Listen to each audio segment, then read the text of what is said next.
नई सोच, सही दिशा की प्रस्तुति। नमो अरिहंताणं नमो सिद्धाणं नमो आयरियाणं नमो उवज्झायाणं नमो लोये सव्वसाहुणम् एषो पंच नमुकारो सव्वपावपणासनो मंगलानं च सव्वेसिं परमं हवै मंगलम। धर्म जिज्ञासु भाइयों और बहनों, पिछले 100 वर्षों में दुनिया में बहुत परिवर्तन आ गए हैं। समग्र मनुष्य समाज ने मिलकर के इतना अधिक परिवर्तन किया है कि जो असह्य बन गया है। विज्ञान का जरूर विकास हुआ है, संसाधनों के आविष्कार हुए हैं, सुख सुविधाओं के लिए बहुत कुछ हमने खड़ा किया है, लेकिन साथ में हम प्रकृति से, अपने स्वभाव से, अपनी वास्तविकताओं से, अपनी जड़ों से टूटते चले गए हैं। दुनिया भर के कई सारे चिंतक विचारक इस बात पर सहमत हैं कि पिछले 2.5 लाख वर्षों में जो परिवर्तन संसार ने नहीं देखा, जो बदलाव दुनिया में नहीं आए, वो बदलाव, वो परिवर्तन, वो चेंजेस 100 साल में मनुष्य कर चुका है। इसीलिए सब कुछ बदल गया है। अब बहुत संक्रमण काल से गुजर रही है ये दुनिया। ये संकट का समय है। आने वाला समय हमारे लिए बहुत निर्णायक सिद्ध होगा। अगर आने वाले 25-50 वर्षों में ये मानव समाज नहीं बदलता है, मानव जाति परिवर्तित नहीं होती है, अगर हम हमारा स्वार्थी नजरिया नहीं छोड़ते हैं, अगर हम व्यवस्थित तरीके से धर्म अध्यात्म की भूमिका पर लौट करके नहीं आते हैं, प्रकृति के साथ न्याय अगर नहीं करते हैं, अहिंसा की परिपालना के लिए अगर कोई चिंतन नहीं बनाते हैं, मन में अगर करुणा और संवेदना का भाव अगर खड़ा नहीं करते हैं, तो एक व्यापक विनाश ये संसार देखेगा। बहुत बड़ी मात्रा में 100 वर्षों में हमने नुकसान ढोया है। जगह जगह अलग अलग तौर तरीकों से इतनी सारी प्राकृतिक आपदाएं आई हैं और इतना अधिक मानवीय समाज हानि को प्राप्त किया है। बहुत नुकसान हुए हैं। जितना प्रकृति ने हमारा बदला लिया है, उससे अधिक हमने एक दूसरे का बदला भी लिया है। कहीं ना कहीं हमारे मन के भीतर गहरी हिंसा छिपी है, वो बाहर आ रही है। जैन दर्शन कहता है कि अहिंसा की शुरुआत कहां से करनी चाहिए, तो जवाब मिलता है कि शाकाहार से अहिंसा की शुरुआत होती है। अगर आपका अनाज बराबर नहीं है, अगर आपका आहार बराबर नहीं है, तो आपके विचार बराबर नहीं होंगे, आपका मन बराबर नहीं होगा, आपका जीवन बराबर नहीं होगा। अगर आप गलत खाते हैं तो गलत विचार करेंगे, गलत खाते हैं तो गलत जिएंगे। अगर आप तामसिक या राजसिक आहार करते हैं तो आपके विचार भी तामसिक और राजसिक होंगे, वे सात्विक नहीं होंगे। वह अहिंसा के लिए संभावना नहीं होगी। अहिंसा के लिए शाकाहार जरूरी है। अहिंसा को स्थापित करने के लिए, शांति के लिए, प्रेम के लिए, मैत्री के लिए, सद्भावना के लिए शाकाहार जरूरी है। हमारा भोजन शुद्ध होगा तो हमारा जीवन शुद्ध होगा। अगर हम भोजन को अशुद्ध कर लेते हैं तो जीवन शैली शुद्ध नहीं हो सकेगी, विचारधारा में तब्दीली आएगी, विचार आक्रोशपूर्ण बन जाएंगे, राग द्वेष की भावना आगे बढ़ेगी, साधना घटित नहीं होगी, ध्यान की प्रक्रिया हिंसा के बीच में, मांसाहार के बीच में घटित ही नहीं होती। इसीलिए ध्यान का संबंध शाकाहार और अहिंसा से है। जीवन की शांति का संबंध हमारे शाकाहार और अहिंसा से है। अगर हम सद्भावना पूर्ण जीना चाहते हैं तो हमको करुणा को भीतर पनपाना होगा, उसे पोषित करना होगा, उसे खड़ा करना होगा, उसे बड़ा करना होगा, उसे विकसित करना होगा। समय समय पर उस करुणा को, उस अहिंसा को खाद पानी देने होंगे, तभी कहीं जाकर के हमारा स्वार्थी नजरिया कम होगा। और इसीलिए हमको हमारी सोच, हमारी विचारधारा बदलने की आवश्यकता है।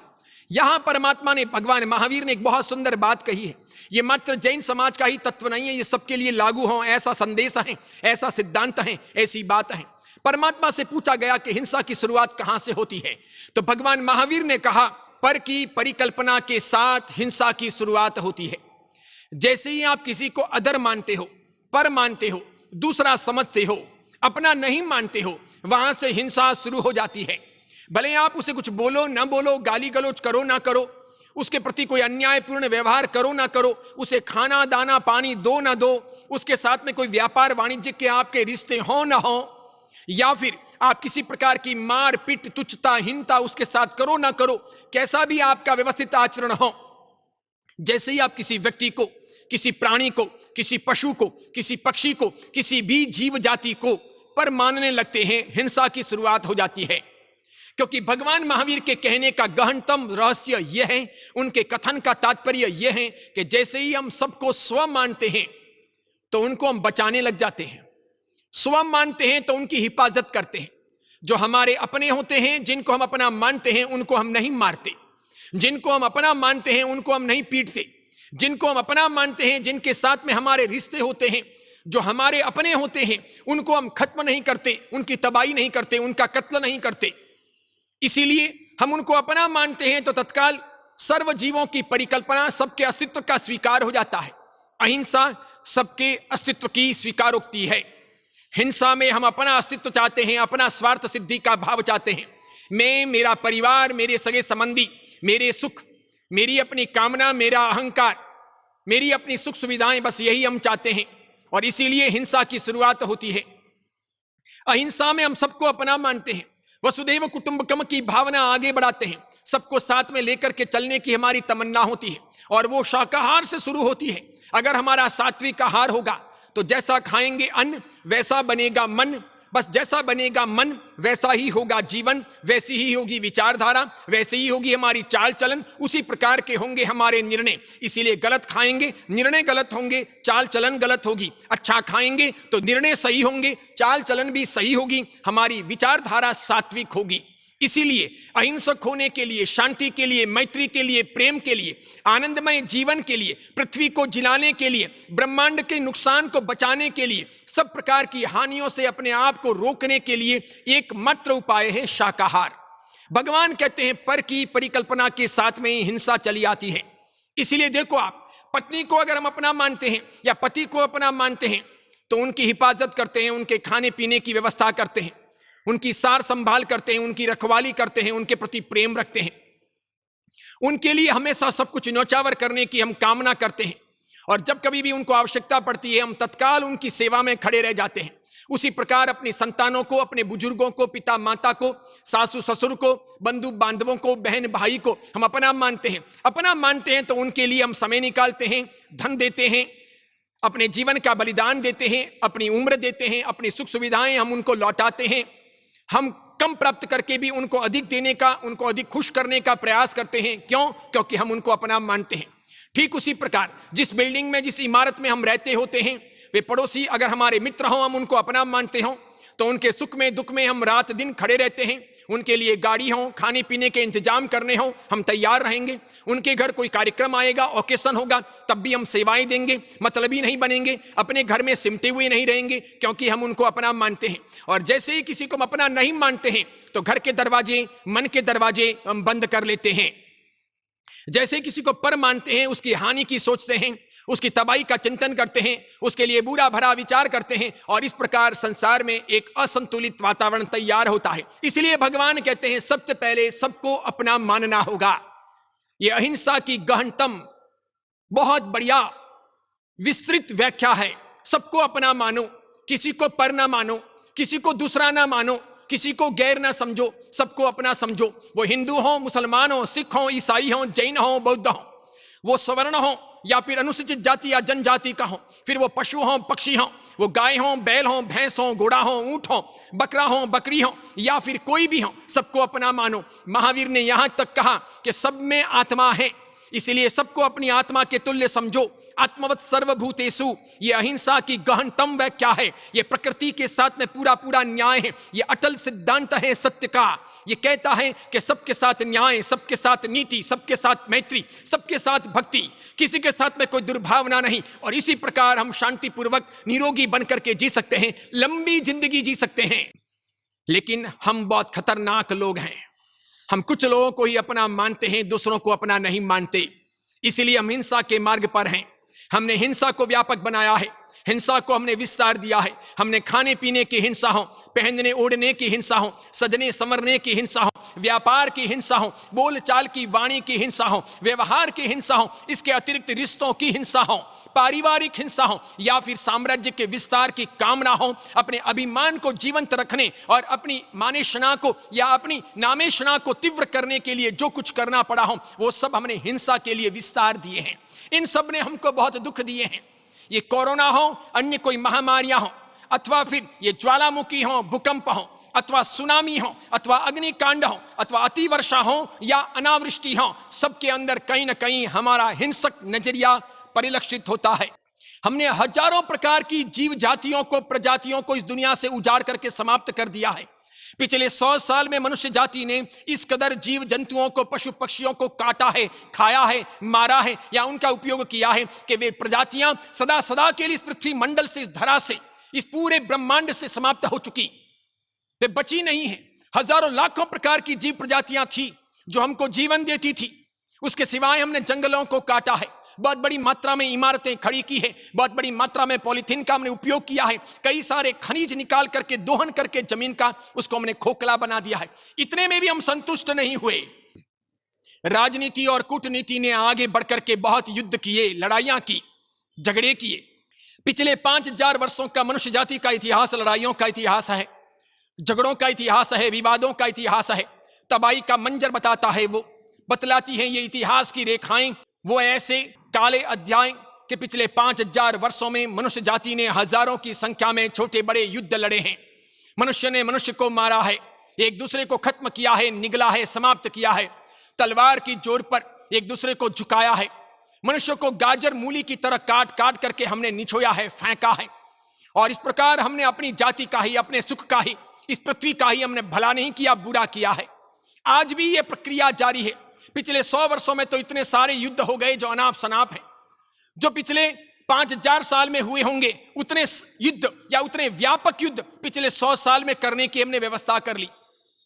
ये सब मानसिकता आती कहां से है? तो कहते हैं भोजन से आती है। मांसाहार विचारों को दूषित बनाता है और इस प्रकार हम धर्म अध्यात्म को छोड़कर मांसाहार के मार्ग पर जाते हैं। तो शांति देने, सही मार्ग पर हमें लाने, सांत्वना देने, हमें रोकने, हमें थामने, हमें ध्यान के मार्ग पर भेजने, हमारी अपनी आकांक्षाओं, कामनाओं, इच्छाओं, तृष्णाओं पर रोक लगाने का कोई कहने वाला नहीं होता। हम किसी का सुनते नहीं। इसीलिए जीवन में गुरु चाहिए, धर्म चाहिए, अध्यात्म चाहिए और शाकाहार चाहिए। जहां शाकाहार हो, अध्यात्म हो, गुरु हो, धर्म हो तो निश्चित तौर पर जीवन सुरक्षित रहता है, जीवन का विकास होता है। हम एक छोटी सी जिंदगी जीने के लिए जहां जहां आवश्यक हो उतने ही संसाधनों का उपयोग करेंगे। आज तो मनुष्य ने यह सोचा है कि पूरी पृथ्वी मेरी, सब कुछ मेरा, सूरज मेरा, चंदा मेरा, पानी मेरे लिए, जलवायु मेरे लिए, ऑक्सीजन मेरे लिए, पृथ्वी के भीतर गहरे अतल गहराई में जो छिपा है वो सब खनिज भी मेरे लिए, आकाश पाताल में एक करना चाहता हूं। और इसलिए भाग भाग करके हम अत्यधिक इकट्ठा करना चाहते हैं,